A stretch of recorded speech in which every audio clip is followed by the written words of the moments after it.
გამარჯობათ. აბონ ციციაშვილი მოგესალმებათ. ღმერთმა აცხონოს კაი კაცი იყო. ხალხო, მე როდის ვთქვი, რომ ტრამპის პოლიტიკურ თამაშებს პირდაპირ გაგებით ნუყურებთ, ეს კაცი რაღაცას ერთს ამბობს, მეორეს ფიქრობს, მესამეს აკეთებს და თქვენი განსახილველი არ არის ეხლა.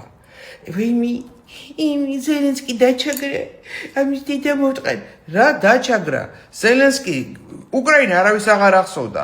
ზუსტად ტრამპმა ამოწია უკრაინის საკითხი. ზუსტად ტრამპმა აუწია რეიტინგი ზელენსკი. ზუსტად ტრამპმა გამოაცოცხლა ტრაქში წიხლი თხლიშა ევროპას, მიძინებულ, ჩაძინებულ, ჩამპაყებულ ევროპას.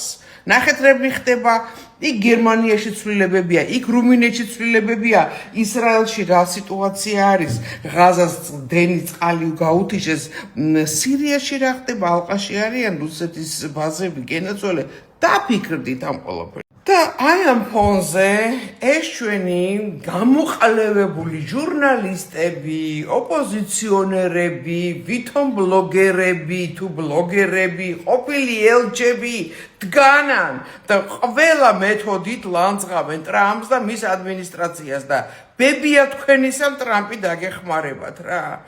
და თქვენ ამ ინფორმაციებს კიდე იქ კი არ ზიხართ და კი არ აანალიზებთ, იღებთ ისეთი გაღწნილი, ესე იგი საინფორმაციო წყაროები, რომლებიც მოსყიდული ყავთ დემოკრატებს და ამაზე ეს უკვე ყველა მიცის CNN-ი, პოლიტიკო და ასე შემდეგ. ვის უნდა დაელაპარაკოს ამერიკის ადმინისტრაცია ამ ფონზე? ენა ჩაიგდეთ ერთ ადგილად და თქვენ ტრაკებს მიხედეთ რა და აქციებზე უნდა გამოდიოდეთ ტრამპის ტრანსპარანტებით და ტრამპის ფოტოებით. მასკის ქონებაო დავარდაო 100 მილიარდით. რა შენი ტრაკის საქმეა? შენ იცი რომ მასკის ქონებამ გიჟივით აიწია არჩევნების დროს და ეხლა ცოტა თუ ჩამოუვარდა that's okay თუ და ტრამპის ერთ სიტყვა შეუძლია ბირჟა აწიოს დაწიოს. თქვენ ასწავლით ტრამპს და თქვენ ასწავლით მასკს ეხლა ფულის კეტებას. თქვენ ტრაკებს მიხედეთ ხალხო, ნულანძღავთ ამერიკის ადმინისტრაციას. თორე იცით რა მესიჯები მოდის იქიდან? კაი, თქვათ ბიძინა ივანიშვილი მოუშ. უკეთესი ვინ დავსვათ? ვინ აკავთ?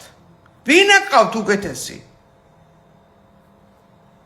მადლობა ყურადღებისთვის. ისე ვინერული დამახშო შემომძივ მაგინაღამ. ახლა კი მინდა მიმართო პირადად ბატონ ბიძინას.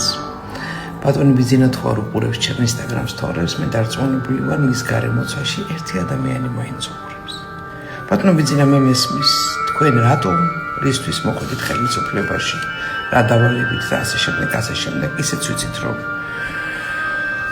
ელოდებით ტრამპის თამაშებს და თქვენც მზად გაქვთ თამაშებისთვის, გამზადებული გაქვთ თქვენი ბანკო. ყველაფერი ძალიან კარგად გვესმის, მაგრამ ერთი თხოვნა მაქვს. გამოუშვით სინთეზის პატიმრები. ეს თქვენი კარნისთვის ძალიან მნიშვნელოვანია.